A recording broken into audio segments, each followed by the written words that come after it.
અરે દેશ વિદેશથી આમંત્રણ કરવામાં આવ્યું છે. મહારાજે કાંઈક સમયો કરે, કાંઈક યજ્ઞ કરી રહ્યા છે, મોટો યજ્ઞ. જોબન પગીથી રહેવાનું નહીં, હાલો તો હવે ત્યાં ધામા નાખીએ.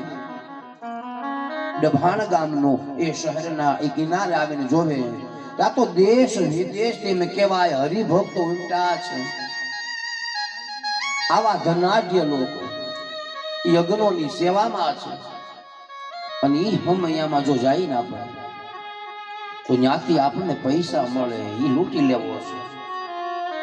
અને પગલા ભેરા રાતનો સમય જોબન પગી એમ કહેવાય એ હમૈયામાં આવી ઊભો રહી જાય તો મહારાજને સંતો કાંઈક ભગવાનના નામના ભજન કરે, કોઈ કીર્તન કરે, કોઈ યજ્ઞ કરે, તો કોઈ સંતોએ સમાધિ લગાવી. અને મહારાજને ખબર પડી ગઈ કે નક્કી કોઈ આવ્યો છે. આવો માણકી એ ઘોડી લેવા માટે ભગવાનની અને એ લૂંટવા માટે. આ બધી કથાથી કદાચ તમે એ જાણતા હશો, આ સંપ્રદાયમાં તમે બેઠા છો, પણ એક કૃપા કરી દીધી કે જોબન પગી લૂંટ ફાટ કરે, કાંઈ તારું થવાનું. એટલો ભગવાને વ્યાપ્ત કર્યો, એવડી કરુણા કરી, એટલી કૃપા કરી, આશ્રિત કરી દીધું સ્વામિનારાયણ ભગવાન. હું કરી દીધું?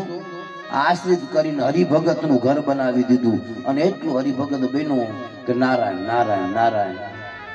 આ જોબન પગી એમ કહેવાય જ્યારે સમય મળે ને એ ગઢપુર આવે, ગોપીનાથના દર્શન કરે.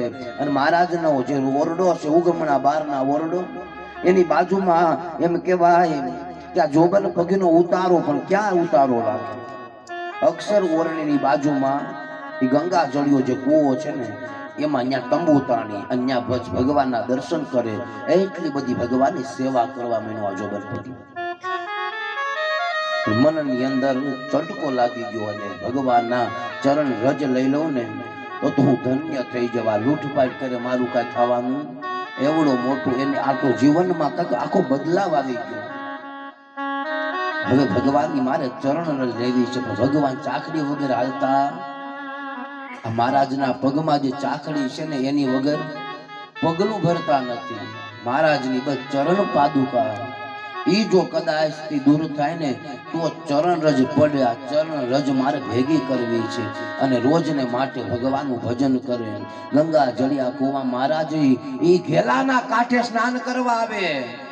ઓલો બેઠો બેઠો મહારાજની સેવા કરે. ઘેલા નદીના એ કિનારાને પાવન કરે છે કે આ નદી કેટલી પુણ્યશાળી છે. આ ઘેલાનો કાંઠો કે મહારાજને ત્યાં સ્નાન કરવા આવવું પડે. આપણા ગુજરાતનું એક આ ઘેલાનો કાંઠો જાઓ ને તમે, ઘેલા નદી, એને ગંગાએ ન જવું પડે. ગંગા સમાન એને પવિત્ર કરી છે. આ છે મહારાજની કરુણા અને કૃપા કે એ ગંગા સમાન આ ઘેલાના કાંઠે સ્નાન કરે. પણ વિચાર કરે કે ભગવાનની ચરણ પાદુકા લેવી છે. રાતના સમય મહારાજે એમ કહેવાય જોકું લેવાનો સમય, નિંદ્રાધીન વેલા મનમાં બસ ચરણ રજ લેવી છે, એટલે એ પાદુકા ચોરી લેવી છે. પાદુકા ચોરીને હંગરી દઉં ક્યાંક. અને પછી હવારે ડગલા ભરે ને એ મંદિરમાં દર્શન કરવા ભગવાન જાય આ મહારાજ, તો એના એ ચરણની રજ લઈ લઉં. અને રાતના સમયે એ ઉગમના ઓરડામાં ભગવાન હુતા છે મહારાજ.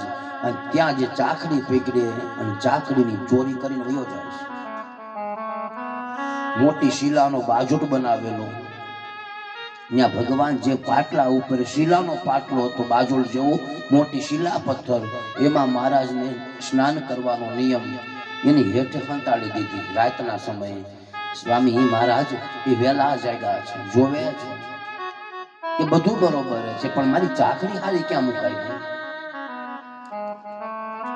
જે નામના એ સિપાહીને બોલાવ્યા કે હા મહારાજ બોલો, ચાકડી નથી જડતી, આ ચાકડી ક્યાં ગઈ મારી?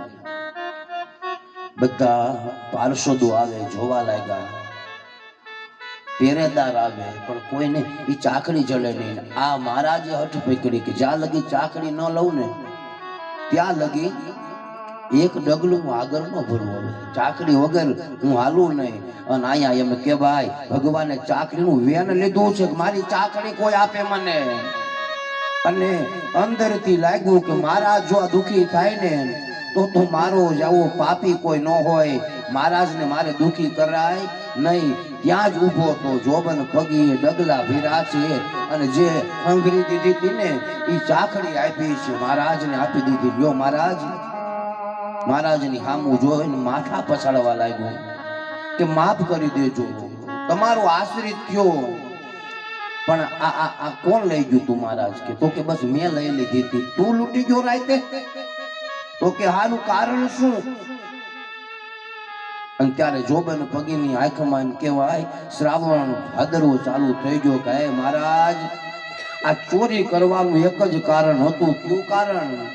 તો કે કદાચ તમારી ચાકડી હું લઈને મૂકી દઉં, ચાકડી વગરના તમારા ડગલા ભરાઈ જાય તો તમારા ચરણની મારે રજ લેવી હતી અને મારે ધન્ય થઈ જાવું તું, એટલે તમારી ચાકડી લઈ લીધી. આ છે મહારાજનો મહિમા, આ છે સત્સંગી જીવાત્માઓનું ઈ કલ્યાણ કઈ રીતે થાય. અને ત્યાં સમયે મહારાજે કીધું ધન્ય છે જોબન પગી કે મારી ચરણની રજ લેવા માટે તું આવતી મોટી તે મારા આંગણે આવીને મારી પાદુકા ચોરી ગયું? તો કે હા મહારાજ. અને ત્યારે એટલું કીધું છે પણ આટલી બધી ચરણ રજની તારે જરૂર હું પડી છે? મારી ચરણ રજ લેવા તે મારા ચાકડીને ચોરી કરવી પડી. આવી હું કામ તારે? આટલી બધી તને અંદરથી હું જાગ્યું છે?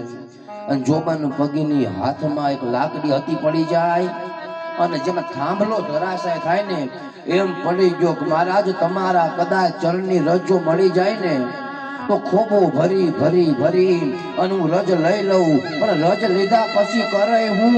અને જોબન પગી એટલું જ બોલે છે કે મહારાજ આ તમારા ચરની રજ રોજ અનાજ ખાય ને એક એક ચપટી રજ એમાં હું મૂકતો જાય અને મારા પેટની અંદર ઈ પ્રસાદ જાહે તમારા ચરણ રજ વાળી તો અંદરથી કરેલા મારા પાપ બળી જાય.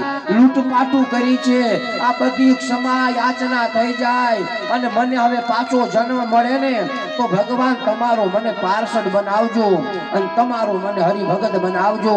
આ માટે આ પાપી એમ કહેવાય જેને જુલ્મો કર્યા ને એને ભગવાને ગતિ આપી. આ છે સત્સંગનો મહિમા કે જેના જીવન બદલાઈ જાય. આવી કથા સાંભળવાથી કાંઈક નવું બદલાવ આવે. જીવ ચોરસીલા તારા